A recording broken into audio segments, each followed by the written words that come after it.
O chocolate que você come hoje pode não existir mais em 2027. E a culpa é de uma lei que ninguém tá falando. Em maio de 2026, o presidente Lula sancionou a Lei 15.404, conhecida como Lei do Chocolate. Ela entra em vigor em maio de 2027. E ela vai mudar completamente o que pode e o que não pode ser chamado de chocolate no Brasil. Antes de entender o que muda, você precisa entender o problema que essa lei veio resolver. O Brasil tem um mercado de chocolate avaliado em 3 bilhões de dólares. Os brasileiros consomem em média 3,9 quilos de chocolate por pessoa por ano. É um produto de consumo massivo, presente na vida de quase todo mundo. Mas existe uma pergunta que a maioria das pessoas nunca faz. O que é, juridicamente, um chocolate? Porque até hoje, qualquer produto com 25% de sólidos totais de cacau podia ser chamado de chocolate. Isso significa que até 75% do que você comprava numa barra podia ser gordura vegetal, açúcar e outros ingredientes que não tem nada a ver com cacau. A indústria substituiu a manteiga de cacau por gordura vegetal, que é mais barato. Reduziu o teor de cacau ao mínimo legal e continuou vendendo o produto com palavra de chocolate na embalagem. Isso não é ilegal. Era exatamente o que a lei permitia. A estrutura invisível desse mercado sempre foi a definição legal do produto. Não a qualidade, não o sabor. A definição jurídica é o que determina quem pode usar qual palavra na embalagem. E palavra na embalagem é poder de mercado. A lei do chocolate muda exatamente isso. A partir de maio de 2027, para ser chamado de chocolate, o produto precisa ter no mínimo 35% de sólidos totais de cacau. Desse total, pelo menos 18% precisam ser de manteiga de cacau e 14% de sólidos secos isentos de gordura. O uso de outras gorduras vegetais fica limitado a apenas 5% da composição total. Isso é um salto enorme. A exigência saiu de 25% para 35% de cacau. 10 pontos percentuais que vão obrigar toda a indústria a reformular os produtos ou mudar os nomes nas embalagens. E a lei não para aí. Ela define cada categoria separadamente. Chocolate ao leite, mínimo de 25% de cacau e 14% de sólidos totais de leite. Chocolate branco, mínimo de 20% de manteiga de cacau e 14% de sólidos de leite. Chocolate em pó, mínimo de 32% de cacau. Achocolatados e coberturas, mínimo de 15%. Mas a mudança que vai aparecer primeiro para você, consumidor, não é a composição, é no rótulo. A lei torna obrigatório que o percentual total de cacau apareça na frente da embalagem, ocupando, no mínimo, 15% da área com destaque para facilitar a leitura. Isso acaba com aquela letrinha miúda no verso que ninguém lê. E tem mais, os termos amargo e meio amargo deixam de existir nos rótulos brasileiros. A partir de 2027, uma barra que antes era chamada de chocolate meio amargo passa a ter que informar o percentual exato. Vai ser de 50% cacau, 70% cacau, 85% cacau. Transparência total. Isso alinha o Brasil aos padrões europeus, onde essa prática já é comum há décadas. O consumidor brasileiro vai poder, pela primeira vez, comparar produtos com base em um critério objetivo e padronizado. Não em palavras como amargo ou especial ou premium, não tem nenhum significado jurídico. Agora vem a parte que interessa para quem tem negócio. Qual é o impacto econômico real disso? O Brasil é o 6º maior produtor de cacau do mundo, com mais de 90% da produção concentrada na Bahia e no Pará. Mas o cenário global do cacau em 2024 e 2025 foi de crise severa. O preço do cacau subiu 174% em 2024. Com isso, o consumo domiciliar do chocolate no Brasil caiu 19% em volume no primeiro trimestre de 2025. As pessoas compraram menos em embalagens menores, pagando 17% a mais por quilo. A lei chega no momento em que a matéria-prima está cara e a demanda já está pressionada. Para as grandes indústrias, o desafio é reformular produtos inteiros, ajustar linhas de produção, renegociar contratos com fornecedores de cacau e ainda produzir o uso da gordura vegetal, que barateava o processo. Para quem tinha um produto com 26% ou 28% de cacau e chamava de chocolate, a conta é simples. Reformula, aumenta o cacau, aumenta o custo ou muda o nome e perde o posicionamento de mercado. É uma decisão estratégica de alto impacto e o prazo é curto, 360 dias a partir da sanção. Para os pequenos negócios, a equação é diferente. Docerias, confeitarias, ateliês de chocolate, chocolate artesanal, pequenos produtores. Muitos deles já trabalham com cacau de alta qualidade, já usam percentuais acima de 35%, 50%, 70%. Para esse segmento, a lei não é um problema, é uma vantagem competitiva legal, porque agora produtores da grande indústria, que eram chamados de chocolate, mas tinham pouco cacau, vão precisar se reposicionar. E o produto artesanal, que sempre teve mais cacau, vai poder se diferenciar de forma clara e juridicamente respaldada. A tendência já estava em movimento. O chocolate amargo deve crescer a uma taxa anual de 5,18% até 2031, puxado por consumos que buscam menos açúcar e mais cacau. 39% dos brasileiros já reduziram o consumo de açúcar nos últimos 12 meses. O mercado premium estava crescendo. A lei acelera esse processo. Ele cria um incentivo jurídico para que a indústria se mova na direção do consumo que já estava pedindo. E aqui está o detalhe que a maioria das pessoas não percebeu nessa lei. O descumprimento das novas regras não gera só um problema regulatório com a Anvisa. Ele ativa o Código de Defesa do Consumidor.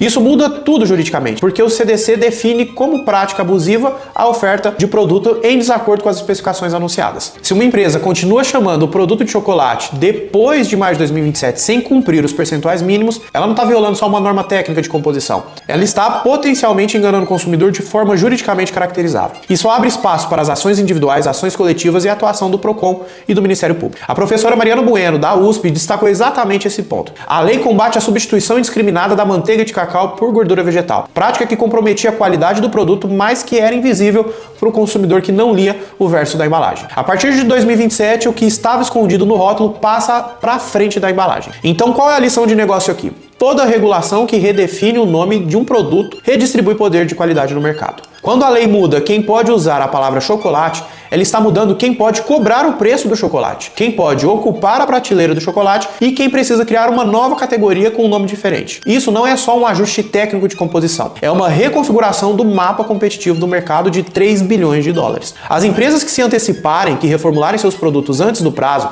que comunicarem bem a mudança ao consumidor, vão sair na frente. As que esperarem até maio de 2027 vão correr contra o tempo, reformulando produto, embalagem, comunicação e contratos ao mesmo tempo. E as que tentarem driblar a lei vão descobrir que o CDC é um instrumento com dentes. A estrutura invisível de qualquer mercado é a definição jurídica do produto, não o marketing, não a tradição, a lei. O Brasil tem um prazo até maio de 2027. A indústria tem 360 dias para se adaptar. O consumidor vai começar a ver as mudanças nas embalagens ao longo de 2026 e 2027. E o mercado de chocolate, que hoje vale 3 bilhões de dólares e pode chegar até 4,1 bilhões em 2034, vai ser totalmente reconfigurado por uma lei de alguns parágrafos. Esse é o poder de uma definição jurídica bem posicionada. Não importa o tamanho da empresa, não importa o orçamento de marketing, se você não cumprir a definição legal do produto, você perde direito ao nome. E no mercado, nome é tudo. Você acha que a lei vai beneficiar o consumidor ou vai encarecer ainda mais o produto que já subiu o preço? Comenta aqui embaixo. Eu me chamo Vinícius Moraes, sou advogado empresarial e analiso estratégia de negócios todos os dias. Me segue aqui para não perder o próximo vídeo.